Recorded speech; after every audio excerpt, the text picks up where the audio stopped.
স্বাগত ব্যবসা বাণিজ্য নিয়ে দেশ টিভির নিয়মিত আয়োজন বিজনেস টাইমসে আপনাদের সঙ্গে আছে আমি সাদিয়া লাবনী। দর্শক, দেশের শিল্প খাতে আবারও তীব্র হচ্ছে গ্যাস সংকট। পর্যাপ্ত গ্যাস না পেয়ে উৎপাদন কমাতে বাধ্য হচ্ছেন শিল্প প্রতিষ্ঠানগুলো।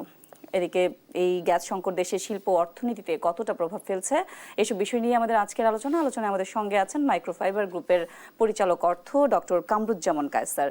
আপনাকে স্বাগত বিজনেস টাইমসে। ধন্যবাদ। জি, আমরা যেমনটা বলছিলাম, গ্যাস সংকট আসলে তীব্র আকার ধারণ করেছে। জনজীবনের ভোগান্তি তো আছেই, সাথে আসলে শিল্প কারখানাতেও এর প্রভাব পড়ছে মারাত্মকভাবে। শিল্প উৎপাদনে কি ধরনের প্রভাব ফেলছে এই গ্যাস সংকট? আপনি জানেন যে আমাদের অর্থনীতির সবচেয়ে বড় মেরুদণ্ড সেটা হলো আপনার তৈরি পোশাক শিল্প এবং তৈরি পোশাক শিল্পের রপ্তানি, এবং আমাদের টোটাল অর্থনীতির একটা বড় অংশই এই খাত থেকে আসে। তো এখানে সবচেয়ে বড় যে উপকরণটা যার মাধ্যমে আমাদের এই উৎপাদনটা পরিচালিত হয় সেটা হচ্ছে যে গ্যাস এবং বিদ্যুৎ। তবে গ্যাসের উপরে আমাদের বেশি নির্ভরশীলতা করতে হয় এই জন্যে যে এখানে এটা ব্যয় কম, এখানে ইজিলি আমরা করতে পারি একটু ইকোনমিক ওয়েতে আর কি, কারণ এখানে তো প্রোডাকশন কস্টের সাথে একটা সম্পর্ক আছে। তো আমাদের আসলে গ্যাস সংকট বরাবরই ছিল, কিন্তু এই সাম্প্রতিককালে মহেশখালী যে সিএনজি এলএনজি যে টার্মিনাল, ওই টার্মিনালে একটা শর্ট সার্কিট যান্ত্রিক ত্রুটির কারণে অ্যাব্রাপ্টলি আপনার সেখান থেকে যে এলএনজি যে সরবরাহ আমাদের ন্যাশনাল গ্রিড লাইনে, সেটা আপনার প্রায় 40% কমে গিয়েছে। এই 40% কমাতে এটার ইফেক্ট কিন্তু পড়েছে দেশের শিল্প কারখানা এবং বিভিন্ন অঙ্গনে, এবং আমাদের ডোমেস্টিক ঘরবাড়ি থেকে শুরু করে যানবাহনের সিএনজি আমাদের উৎপাদনের সবচেয়ে বড় যে জ্বালানির যে ব্যাকআপটা যেটা গ্যাস থেকে আসে, সেটাই যদি ব্যাহত হয়, এখানে যদি আপনার 40%-এর মতো হ্রাস পায়, তাহলে তো আমাদের বিকল্প হিসাবে আমাদেরকে অন্য কোনো সোর্সিংয়ের মাধ্যমে, যেমন আমাদের কিছু সিএনজি গ্যাস চেম্বার আছে, সেগুলোকে দিয়ে আমরা সাময়িকভাবে এটাকে আমরা একটু কৃত্রিমভাবে আমরা একটু ব্যাকআপ দিয়ে আমরা কারখানাগুলোকে চালনা করতে পারি। কিন্তু এটা তো উৎপাদন খরচ বেড়ে যাচ্ছে।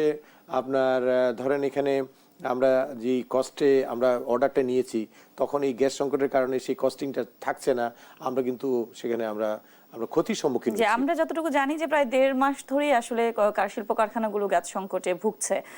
এই 1.5 মাস এবং এখন যে তীব্র আকার ধারণ করেছে, সব মিলিয়ে আসলে উৎপাদন কতটা কমেছে বলে আপনার মনে হচ্ছে? উৎপাদন আপনার 20 থেকে 25% উৎপাদন কমেছে টোটালি, এবং এটা আমাদের জন্য খুবই রিস্কি, কারণ আপনি জানেন যে এটা এমন একটা সেন্সিটিভ একটা শিল্প। এখানে আমি যদি আপনার ওই যে ইয়ার্ন থেকে যখন আমি ফেব্রিকটা বানাবো, ফেব্রিক থেকে আমি ডাইং করব, এই ডাইংয়ে কিন্তু আপনার গ্যাসের একটা সবচেয়ে বড় ব্যবহার হয়। তো এখানে আমি ডাইং করলাম, ডাইংয়ে আমি আমার ফেব্রিকটা উঠালাম, পথে গ্যাস সংকটের কারণে দেখা গেলো যে আমার ডাইং মেশিনটা স্টপ হয়ে গেলো। আমার এখানে 5 টন ফেব্রিক হয়তো আমি ওই ডাইং মেশিনে আমি উত্তোলন করেছি, হঠাৎ করে আমার এই গ্যাসের টোটালি সংযোগ বিচ্ছিন্নের কারণে আমার এই ডাইংটা সম্পন্ন হলো না। এখানে আমি আর্থিকভাবে মারাত্মক ক্ষতির সম্মুখীন হচ্ছি। এবং বিদেশে আপনাদের তো অর্ডার থাকে, আসলে রপ্তানির যে অর্ডার থাকে, একটা নির্দিষ্ট টাইম থাকে, সেই টাইম মতো কি দিতে পারছেন কিনা? না, এখানে তো একটা হচ্ছে, একটা ডিসরাপশন হচ্ছে। বায়াররা যেই সময় মতো চাচ্ছে, এটা তো লিড টাইমটাকে ঠিক রাখা, এটা একটা বড় বিষয়। সাপ্লাই চেইন লিড টাইম ঠিক রাখা, এটা যদি আমরা না রাখতে পারি, তাহলে আমরা ইন্টারন্যাশনাল কম্পিটিশনে থাকতে পারবো না, আমাদের অর্ডারগুলো বাইরে চলে যাবে, এবং এটা আমরা খুবই একটা ঝুঁকির মধ্যে আছি। সেক্ষেত্রে আসলে এই যে উৎপাদন ব্যাহত হয়, রপ্তানি আদেশও নিশ্চয়ই বায়ার যারা আছে তাদেরও আস্থা কমছে কিছুটা।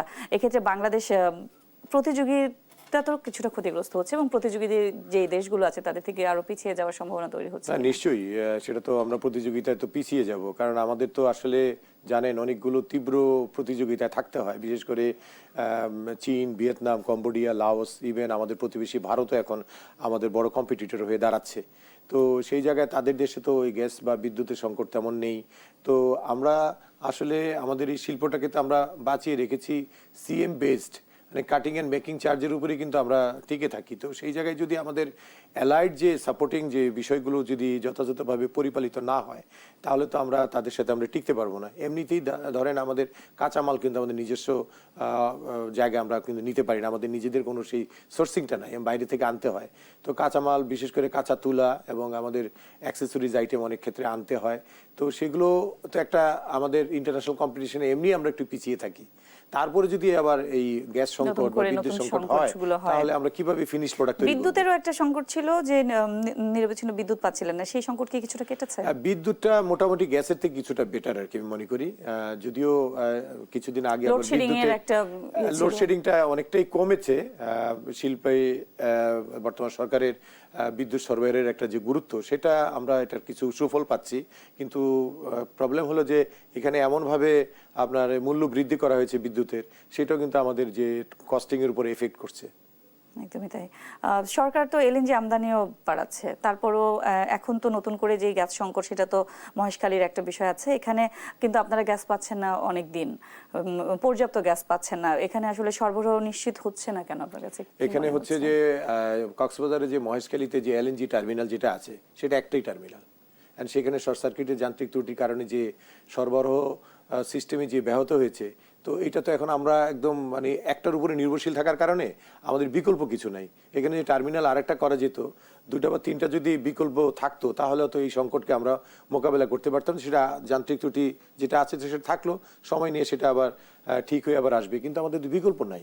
বিকল্প না থাকার তৈরি করার বিকল্প করার জন্য এটা একটা ভাসমান এলএনজি টার্মিনাল। তো এই ভাসমান এলএনজি টার্মিনালগুলো বৈদেশিক যে আমাদের যে সহযোগী সংস্থা আছে তাদের সাথে আলাপ আলোচনা করে বা যৌথ বিনিয়োগের মাধ্যমে কিন্তু এটা করা হয়। তো যেটা আছে সেটাও একটা জয়েন্ট ভেঞ্চারে করা। কাতারের সাথে আমাদের একটা জয়েন্ট ভেঞ্চার আছে। এরকম আমাদের আরো যারা রপ্তানিকারক, সবচেয়ে বড় যেই মিডল ইস্টের যে আমাদের যে সাপ্লায়ার যেসব গ্যাস কোম্পানিগুলো আছে, বিশেষ করে কাতার হতে পারে, সৌদি আরব হতে পারে, কুয়েত হতে পারে, এদেরকে সাথে নিয়ে যেহেতু তাদের সাথে আমাদের একটা কূটনৈতিক অর্থনৈতিক ভালো সম্পর্ক আছে, এটাকে আমরা কাজে লাগাতে পারি। কাজে লাগিয়ে এখন আমাদের যদি বিকল্প দুইটা তিনটা টার্মিনাল না থাকে, তাহলে কিন্তু এই ধরনের প্রবলেম তো হতেই পারে। তো এই জন্য আমি মনে করি সরকার এখন এই বিষয়টাকে দেখবে যে সিঙ্গেল টার্মিনালের উপর নির্ভরশীলতা না রেখে এটাকে আরো একটু এক্সপেনশন করতে হবে এবং এটাকে মাল্টিপ্লাই করতে হবে। সরকার কিন্তু গতকাল বলেছে, সরকারের পক্ষ থেকে একটা বার্তা এসেছে যে এই গ্যাস সংকট পুরোপুরি সমাধানে আরো প্রায় 14 থেকে 15 দিন সময় লাগবে। অনেক লম্বা একটা সময় এবং এর মধ্যে চলে গেছে অনেক দিন। এই সময়টাতে আপনাদের রপ্তানি খাতে কি ধরনের প্রভাব ফেলবে? আমরা খুব মানে ঝুঁকিতে আছি এবং আমরা খুবই একটা কষ্টে আছি বলা যায়। যে আমাদের যে মানে ফিনিশড প্রোডাক্টগুলো, এগুলোকে মানে বের করে এনে সময় মতো আপনার পোর্টে পৌঁছিয়ে দিতে আমাদের একটু কষ্টই হচ্ছে। এখন আসলে বায়াররা যে অর্ডার দেয়, তারা তো আর আমাদের এই গ্যাস সংকটের দিকে তাকিয়ে থাকবে না। তারা তাদের যে অর্ডারগুলো তারা প্লেস করেছে সময় মতো তারা চাবে, এটাই স্বাভাবিক। তো সেই জন্যে আমরা কৃত্রিমভাবে ওই যে আমি যেটা বললাম যে ন্যাচারাল কিছু লিকুইড গ্যাস আছে, যেগুলো গ্যাস চেম্বার, এগুলোকে হায়ার করে আনা লাগছে একটু অধিক মূল্যে, এবং সেভাবে কোনোভাবে আমরা এটাকে চালাচ্ছি। এবং দেখা যাচ্ছে যে আমাদের নর্মাল 8 ঘন্টার যে আমাদের প্রোডাকশন টাইম, সেটাকে আমরা 10 ঘন্টা 12 ঘন্টাও করছি। লেবার খরচও বাড়ছে, আমাদেরকে ওভারটাইম দিতে হচ্ছে, এক্সট্রা ওভারটাইম দিতে হচ্ছে, তার পাশাপাশি আরো অনেক খরচ এখানে বেড়ে যাচ্ছে। তো এটা তো আসলে আমাদের ফাইনাল যে কস্টিং এর উপরে ইফেক্ট করবে। এবং এটা আমরা এইভাবে যদি চলতে থাকে, তাহলে আমরা আগামী দিনের যে ক্রয় দেশগুলোকে আমরা অব্যাহত রাখতে পারবো না। আমাদের দেশে এখন জ্বালানি সরবরাহ আসলে নিশ্চিত না। দেশীয় বিনিয়োগকারী যারা আছেন, উদ্যোক্তারা যারা আছেন, তারাই ঠিক মতো গ্যাস, বিদ্যুৎ, জ্বালানি সংকটে ভুগছেন, আসলে পাচ্ছেন না। এর মধ্যে নতুন বিনিয়োগের জন্য সরকার চাচ্ছে এবং দেশের প্রয়োজনেই সেটা প্রয়োজন। সেক্ষেত্রে নিজেদের যেই সমস্যা, আমরা সেটাই পূরণ করতে না পেরে যদি বিদেশি বিনিয়োগকারীরা আসে, সেক্ষেত্রে আসলে জ্বালানি নিশ্চয়তাটা আমরা কিভাবে দিব? আপনার কাছে কি মনে হয়? জ্বালানি নিশ্চয়তার জন্য আসলে ওই এলএনজি টার্মিনালের উপরে ভরসা না রেখে আমি যেটা মনে করি যে আমাদের নতুন নতুন কূপ আমাদের উত্তোলন করা লাগবে, কূপ খনন করা লাগবে।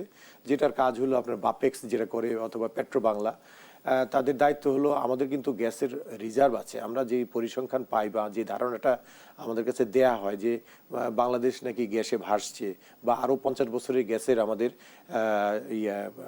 স্টক আছে। তো তাই যদি থাকে, তাহলে নতুন কূপ খনন করার বিকল্পতে নেই।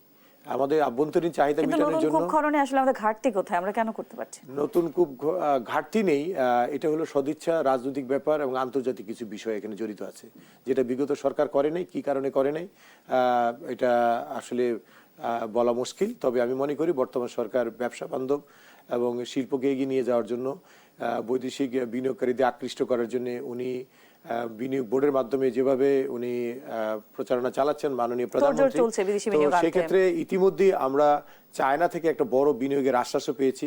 1.3 ট্রিলিয়ন ইউএস ডলারের একটা বিনিয়োগের আগ্রহ তারা দেখিয়েছে। এছাড়া অন্যান্য অনেকগুলো দেশ, জাপান, কোরিয়া থেকে শুরু করে মধ্যপ্রাচ্যের অনেক দেশও কিন্তু আমাদের এখানে বিভিন্ন খাতওয়ারি ইনভেস্টমেন্টের জন্য তারা আগ্রহ দেখাচ্ছে। তো কিন্তু সেখানে এখন আমাদের যে পরিস্থিতি আসলে দেশের, এখন যেই জ্বালানি অনিশ্চয়তায় দেশ, সেক্ষেত্রে বিদেশি বিনিয়োগকারীরা কতটা এখানে আগ্রহী হবে? এই ধরনের অনিশ্চয়তা থাকলে তো তারা আগ্রহ হারিয়ে ফেলবে, এটাই স্বাভাবিক। তবে এই ক্ষেত্রে যদি সরকার এটা বোঝাতে পারে যে আমরা নতুন কূপ খনন করছি, এলএনজি টার্মিনাল একটার জায়গায় আমরা 2-3টা করছি, এই বিষয়গুলো যদি একটু নজর দেয় বা এটার যদি একটা দৃশ্যমান কিছু অগ্রগতি দেখাতে পারে, তাহলে হয়তো সেটা সম্ভব হবে, বিনিয়োগকারী আকৃষ্ট হবে। কারণ আমাদের এখানে তো আসলে আপনি দেখেন আমাদের সস্তা শ্রম আছে এবং আমাদের অনেক ইনপুট আছে, এখানে অনেক ধরনের র মেটেরিয়ালও আমরা কিন্তু এখানে কাজে লাগাতে পারি, যেটা বিদেশি কিন্তু আকৃষ্ট হয়।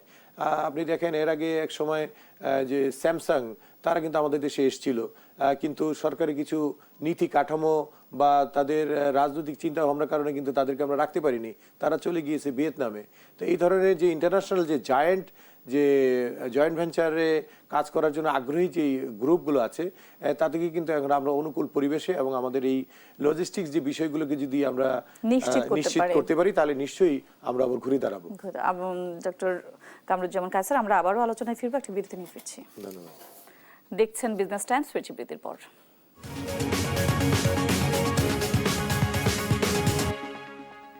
দেখছেন বিজনেস টাইমস। গ্যাস সংকটে ব্যাহত হচ্ছে শিল্প উৎপাদন, এসব বিষয় নিয়ে আমরা আলোচনা করছি। আমাদের সঙ্গে আছেন মাইক্রোফাইবার গ্রুপের পরিচালক অর্থ ডক্টর কামরুজ্জামান কায়সার। আমরা একটু আলোচনাটা একটু অন্যদিকে নিতে চাই, গ্যাস সংকটের বাইরে যেতে চাই। আমরা দেখলাম যে যুক্তরাষ্ট্র বাংলাদেশের উপরও একটা, শুধু বাংলাদেশ না, পৃথিবীর 7টি দেশের উপরে নতুন একটা শুল্ক আরোপ করেছে।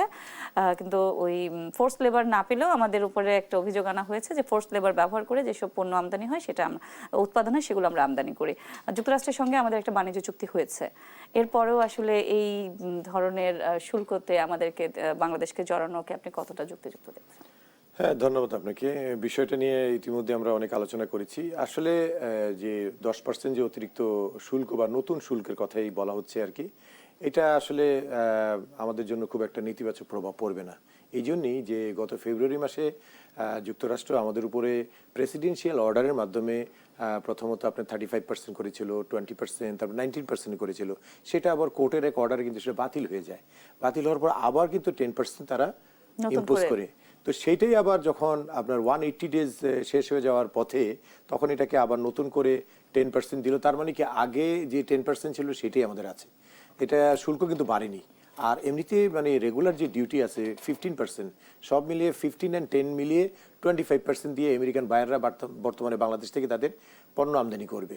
তো এটা যে ফোর্স লেবারের কথা তারা বলেছে, এবং আপনার যে চাইল্ড লেবারের কথাও এখানে আসছে, তো এটা আসলে আমি মনে করি এটা ভিত্তিহীন অভিযোগ আর কি। আপনারা জানেন যে আমাদের দেশ বর্তমানে কমপ্লায়েন্সের দিক দিয়ে কিন্তু খুবই পরীক্ষিত বায়ারদের কাছে। 2013 সালে রানা প্লাজা ট্রেজেডির পরে অ্যাকর্ড অ্যান্ড অ্যালায়েন্সের মাধ্যমে যে আমাদের শিল্প উন্নত করার জন্য যে প্রক্রিয়া করেছি আমরা, 4 থেকে 5 বছর তাদের এই রিমিডিয়াল মেজার্সে আমরা কিন্তু অনেক অনেক উন্নত কারখানার একটা পরিবেশ সৃষ্টি করেছি, যেটা আইএলও এবং অন্যান্য যারা আমাদের অডিটিং এজেন্সিগুলো আছে দেশীয় এবং আন্তর্জাতিক, তারা সবাই কিন্তু সেটা বলেছে যে বাংলাদেশ এখন আন্তর্জাতিক মানসম্মত ফ্যাক্টরিতে উন্নীত হয়েছে। এখন এই যে ফোর্স লেবারের কথাটা এসেছে, 60টা দেশের উপরে করেছে, আমরা তো একক না, এখানে উন্নত দেশও আছে অনেক। এখানে কানাডা আছে, আপনার কোরিয়া আছে, তারপরে চায়নাকেও এখানে নিয়ে আসছে। যে আমরা একটা জিনিস দেখলাম যে আমাদের 10% শুল্ক এবং আমাদের প্রতিযোগী যেসব দেশ, ভিয়েতনাম, চায়না, ওদের প্রায় 12.5% শুল্ক। সেক্ষেত্রে আমরা কিন্তু একটু এগিয়ে আছে প্রতিযোগী দেশগুলোর তুলনায়। এটার সুবিধা আমরা কতটুকু পাবো? এটা তো একটা সুবিধা আমরা পাবো, আমাদের 10%, তাদের 12.5%, সেক্ষেত্রে 2.5% যে গ্যাপে আমরা একটা সুবিধা নিতেই পারি। কিন্তু ব্যাপার হলো যে আমাদের তো আবার যে অটোমেশন যে প্রযুক্তিটা, সেটা তো আমরা তাদের থেকে একটু পিছিয়ে আছি। তো সেই জন্য আমরা যদি ভলিউম কাজ করতে পারি, আমরা যদি অধিক উৎপাদন করতে পারি, পার আওয়ারে যদি তারা যদি 300 পিস করে, আমরা যদি 350 পিস করি, তাহলে হয়তো এই 2.5%-এর সুবিধাটা আমরা নিতে পারবো। তারাও যদি 300 করে, আমরা যদি 300-র কাছাকাছি করি বা আরো কম করি, তাহলে তো এই বেনিফিটটা আসবে না। তো আর আমাদের অটোমেশনের একটু ঘাটতি আছে, আর আমাদের দক্ষতা ক্যাপাসিটি বিল্ডিং থেকে শুরু করে অন্যান্য অনেক বিষয়ে কিন্তু আমরা একটু পিছিয়ে আছি, বিশেষ করে আমাদের প্রধান প্রতিযোগী ভিয়েতনাম এবং চায়নার দিক থেকে আর কি। তো সেই বিষয়গুলোকে আমাদেরকে কাটাতে হবে। আমাদের আসলে এখনো 50% অটোমেশন আমরা যেতে পারিনি বাংলাদেশের এই তৈরি পোশাক শিল্পের এই খাতটা আর কি। তো আমি মনে করি কেন যেতে পারছি না? যেতে পারিনি এই কারণে যে আসলে উন্নত প্রযুক্তির সাথে যে ইনভেস্টমেন্টটা হয় আর কি, অনেক বড় ইনভেস্টমেন্ট। এই ইনভেস্টমেন্টে রিস্ক নিতে চায় না আমাদের বিনিয়োগকারীরা। তারা চিন্তা করে যে ট্রেডিশনাল ওয়েতে আমি যদি শিল্প স্থাপন করে এখান থেকে একটা বেনিফিট পাই, সেটাই অনেকটা সেফ। আর আপনার এই অনেক যদি আপনার অটোমেশন বেশি হয় তাহলে কিন্তু আপনার ওই শ্রমিক সংখ্যা কমে যাবে, শ্রমিক সংখ্যা কমে যাবে, বেকারত্ব বেড়ে যেতে পারে, কর্মসংস্থান হ্রাস পাবে। এই বিষয়গুলো তো আছে, তবে আস্তে আস্তে আমরা সেদিকে এগুচ্ছি। একই দেশে কিন্তু আবার আপনি দেখেন যে ইপিজেড ভিত্তিক যে ফ্যাক্টরিগুলো, সেখানে কিন্তু অটোমেশনের হার কিন্তু অনেক বেশি, প্রায় 80%ই অটোমেশন ওখানে। তো আমাদের আসলে ওখানে যদি না যাই তাহলে আমরা ভ্যালুয়েটেড কাজগুলো পাবো না। আমরা ফেন্সি কাজের দিকে যদি না যাই, মূল্য সংযোজন যদি আমরা করতে না পারি, তাহলে আন্তর্জাতিক প্রতিযোগিতা পিছিয়ে যাব। আমরা কোয়ান্টিটিতে কিন্তু অনেক বেশি এক্সপোর্ট করি, কিন্তু আমরা রিটার্ন পাই কম। তো ওই ভিয়েতনাম এবং চায়নার প্রযুক্তির সাথে তাল মিলাতে গেলে আমাদের অটোমেশন এবং আমাদের মূল্য সংযোজন ভিত্তিক যে আমাদের উন্নত মানের যে কাজগুলো, হাই ক্যাটাগরির কাজগুলো নিতে হবে। বলা হচ্ছে যে বাংলাদেশ পোশাক রপ্তানি দ্বিতীয় স্থান থেকে সরে তৃতীয় স্থানে চলে এসেছে। এই বিষয়টা সম্পর্কে একটু জানতে চাই আপনার কাছে। এক্স্যাক্টলি, আসলে এই ফিগারটার ব্যাপারে একটু বিভ্রান্তি আছে। এটা WTO রিপোর্টে কিন্তু আমরা এখনো দ্বিতীয় স্থানেই আছি। সেটা কোন প্রান্তিকের পরিসংখ্যান দিয়ে এটা বলা হয়েছে আমি পরিষ্কার না। তারপরেও আমি যদি মনে করি দ্বিতীয় এবং তৃতীয় স্থানের যে ডিফারেন্সটা, এটা কিন্তু খুব কম। হয়তো যদি এখন ভিয়েতনাম দ্বিতীয় স্থানে চলেও আসে আর আমরা যদি তৃতীয় স্থানে যাই, আমাদের এই ব্যবধানটা কিন্তু খুব কম। অনেক সময় দেখা গেছে যে আমরা দ্বিতীয়, ভিয়েতনাম তৃতীয়তে আসছে, এইভাবে আমাদের মধ্যে কিন্তু আসলে একটু উঠানামা করে আর কি। তো যাই হোক, দ্বিতীয় তৃতীয় বড় কথা নয়, আমাদের ভলিউম বাড়াতে হবে, আমাদের ভ্যালু এডিশন একটু বাড়াতে হবে, আর আমাদের সাপ্লাই চেইনটাকে ঠিক রাখতে হবে। এটা যদি ঠিক থাকে, সবকিছু মিলে আমাদের রপ্তানির যে একটা সুষম আমাদের যে ধারাবাহিকতা, এটাকে মানে ঠিক রাখাটাই, যেটাকে আমি বলি সাস্টেনেবিলিটি। সাস্টেনেবিলিটি যদি আমাদের ঠিক থাকে, তাহলে দ্বিতীয় তৃতীয় কোনো বিষয় নয়। যে আমাদের চলতি অর্থ বছরের জন্য $60 বিলিয়ন রপ্তানির একটা লক্ষ্যমাত্রা নির্ধারণ করা হয়েছে। এখন যে পরিস্থিতি তৈরি হয়েছে শিল্প খাতে, আপনার কাছে কি মনে হয় এই রপ্তানির লক্ষ্যমাত্রা অর্জন সম্ভব কিনা? গ্যাস সংকট, জ্বালানি সংকট যদি এমন থাকে, তাহলে তো আমাদের এই কাঙ্ক্ষিত লক্ষ্যে আমরা পৌঁছতে পারবো না। কিন্তু এটার বাইরে যদি গভর্নমেন্ট সাপোর্টে যদি আপনার এই ইয়েগুলো আসে, এই সার্বিকভাবে এই গ্যাস সংকটের সমাধান হয়, এবং সরকার এবার যে আপনার বাজেট প্রণয়ন করেছে, এটা অনেকটাই শিল্প বান্ধব বাজেট আমরা মনে করি। আমরা এটাকে স্বাগত জানিয়েছি। তো এই বিষয়গুলো তো আমাদের ক্যাশ ইন করতে হবে। সরকার নীতি সহায়তা দিল, কিন্তু বাস্তবায়নের ক্ষেত্রে আমাদের যে প্রতিকূলতা আছে, এগুলো তো দূর করতে হবে। সেটা যদি দূর করা যায়। এই মুহূর্তে পোশাক শিল্পে আসলে আপনার কাছে সবচেয়ে বড় চ্যালেঞ্জ কি মনে হচ্ছে? সবচেয়ে বড় চ্যালেঞ্জ জ্বালানি সংকট, তারপরে আমাদের বাজার সম্প্রসারণ। আমরা এককভাবে যুক্তরাষ্ট্রের বাজারের উপর নির্ভর করছি।